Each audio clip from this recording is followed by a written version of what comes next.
Faced with an uprising in colonial Kenya, the British simply did what they'd done before in Africa: attack Africans who want their own land back, round up those responsible in concentration camps, torture them, abuse them, and in many cases, murder them.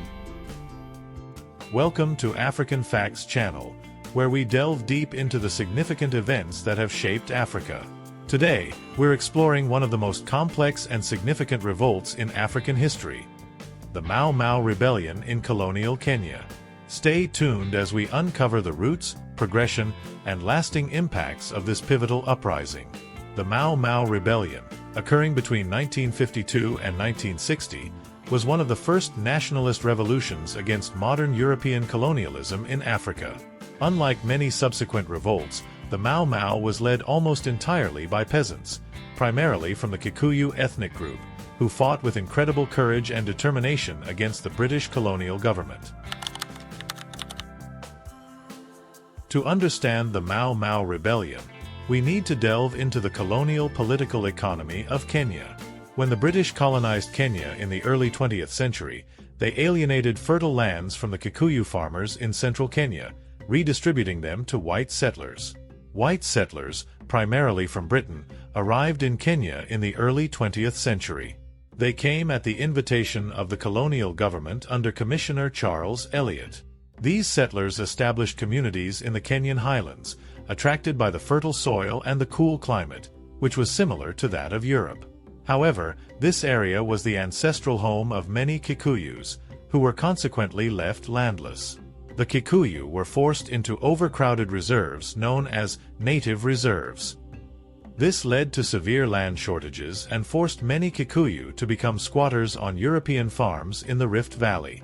In the reserves, social tensions rose as corrupt chiefs and landed gentry acquired more land at the expense of landless peasants. Other displaced Kikuyu migrated to urban areas like Nairobi and Nakuru, where they faced widespread unemployment, inflation, and inadequate housing after World War II. By the 1940s, the grievances of the Kikuyu and other affected communities had reached a critical point. The formation of the Kenya African Union, KAU, in 1944, under the leadership of Jomo Kenyatta, was an early attempt to address these issues through peaceful political advocacy. However, the slow pace of reforms and the colonial government's reluctance to grant meaningful concessions led to growing frustration and radicalization among the youth. In the late 1940s, the more militant faction within the Kikuyu community began to organize in secret. This faction, later known as the Mau Mau, started as a clandestine movement, swearing oaths of loyalty and secrecy. These oaths, often involving elaborate rituals, bound the members to the cause of liberating Kenya from colonial rule and reclaiming their land. The exact origin of the term Mau Mau remains unclear, with various theories suggesting it was a code name or an acronym. Some believe it stood for Mzungu Enda Ulaya Mwafrika Apetu Huru, Swahili for "Let the European go back to Europe, let the African regain independence." Regardless of its origin, the name became synonymous with the resistance movement that sought to overthrow British colonialism by any means necessary. The Mau Mau Rebellion officially began on October 20, 1952, with the assassination of Senior Chief Waruhiu, a Kikuyu loyal to the British administration. His killing marked a significant escalation in the conflict and prompted the colonial government to declare a state of emergency. In response, the Mau Mau expanded their campaign, targeting European settlers, loyalist Africans, and key infrastructure. The Mau Mau organized themselves as guerrilla fighters, operating from the forests of empty Kenya and the Aberdares. They waged war against the combined forces of the British military and the Home Guard, a loyalist militia composed mainly of conservative Kikuyu who supported the colonial regime. Equipped with minimal modern weapons, the Mau Mau relied heavily on traditional symbols and oaths to promote cohesion and loyalty. These oaths not only bound the fighters but also created a network of support among the Kikuyu Reserve's non-combatant population.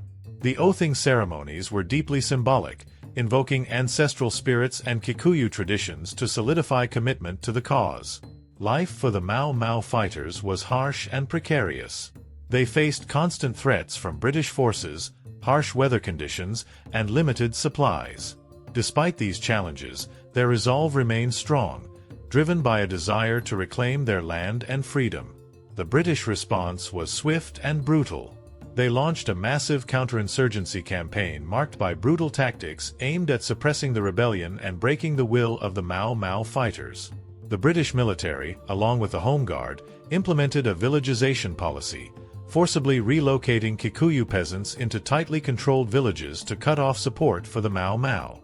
The villagization policy led to widespread corruption and brutality by the Home Guards, who often targeted innocent civilians. Thousands of Kikuyu were detained in the village camps, where they endured harsh conditions, forced labor, and abuse. The British implemented a scorched earth policy, destroying villages, crops, and livestock to deprive the Mau Mau of support and resources. They also carried out numerous military operations, including aerial bombardments and ground assaults, to flush out Mau Mau fighters from their forest hideouts.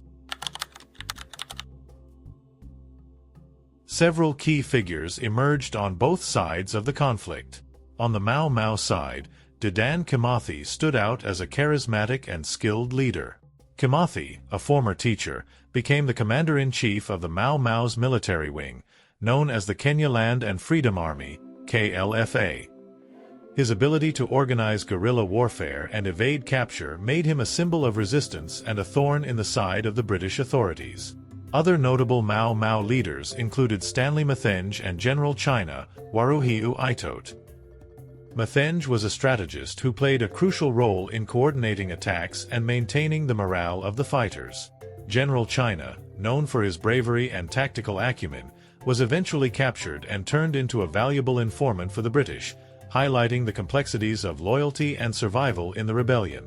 On the British side, General Sir George Erskine was appointed to lead the counterinsurgency efforts in 1953.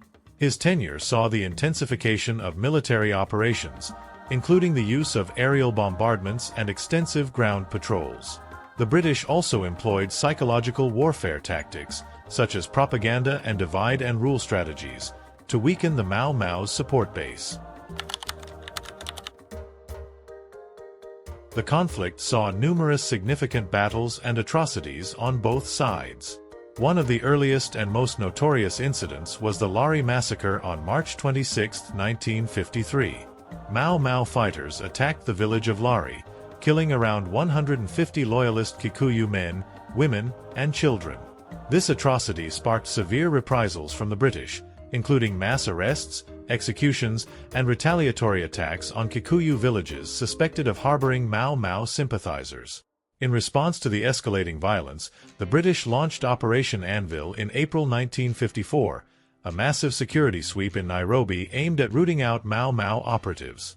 The operation led to the arrest of over 20,000 Kikuyu, many of whom were sent to detention camps. While Operation Anvil significantly disrupted Mau Mau activities in urban areas, it also fueled further resentment and resistance in the countryside. The capture of Dedan Kimathi on October 21, 1956, marked a turning point in the rebellion. Kimathi was wounded and captured by British troops, subsequently tried, and executed in February 1957. His capture dealt a significant blow to the Mau Mau, but it also cemented his status as a martyr and hero of the independence movement. The British claimed that 11,503 Mau Mau and 63 Europeans were killed during the conflict. However, these figures don't account for the thousands of civilians who died due to extrajudicial killings and the harsh conditions in the villagized areas. The true human cost of the Mau Mau rebellion remains a subject of debate and research. An often overlooked aspect of the Mau Mau rebellion is the significant role played by women. Women not only provided logistical support, such as food and medical supplies, but many also took active roles as fighters and spies. Their contributions were crucial to the Mau Mau's operations and overall resilience. One notable figure was Field Marshal Muthoni Kirima, one of the highest-ranking women in the Mau Mau. Her leadership and bravery exemplify the critical roles women played in the struggle for freedom. Despite facing the same dangers and hardships as their male counterparts, these women remained steadfast in their commitment to the cause. The Mau Mau Rebellion eventually came to an end through a combination of military defeat, strategic surrenders, and the exhaustion of the insurgents.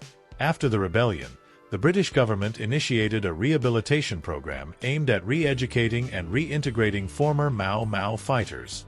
This process involved religious indoctrination and psychological manipulation, compelling detainees to renounce their beliefs and adopt pro-colonial views. The goal was to remake Kenya by eradicating radicalism and promoting loyalty to the colonial administration. Mr. Breckenridge, what do you see as the main aim of your rehabilitation work? The main aim is to try and bring these rather fanatical people back to normal life, to clear the Mau Mau out of their system and bring them back to normal, decent, civilized people again. This effort was part of a broader strategy to stabilize the country and prepare for eventual independence under a conservative African leadership. However, the lasting psychological scars and societal divisions created by this program have continued to affect Kenyan society. By the late 1950s, the British began to acknowledge that a political solution was necessary. Constitutional talks between British officials and moderate African leaders, including Jomo Kenyatta, who had been imprisoned during the emergency, paved the way for Kenya's independence.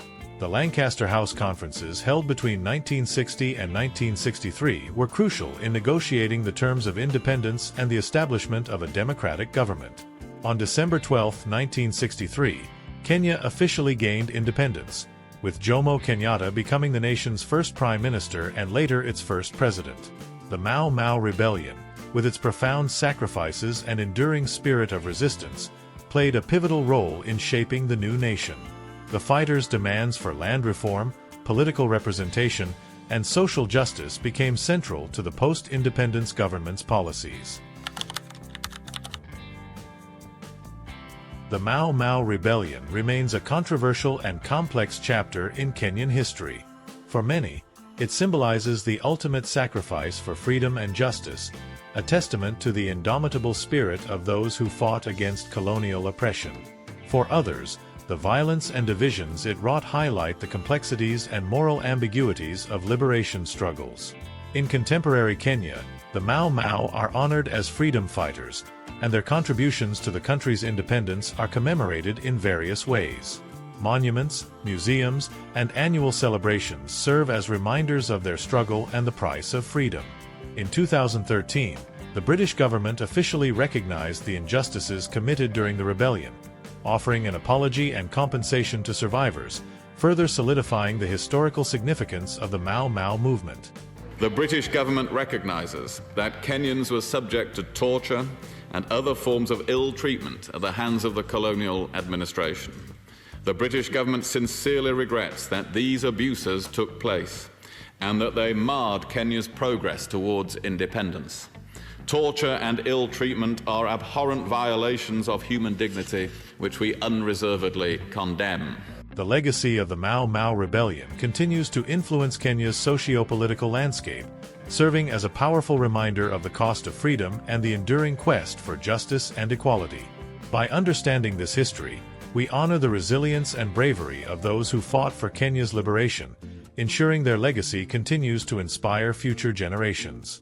This video was made possible by the extensive historical research and the contributions of countless individuals who have documented the Mau Mau Rebellion.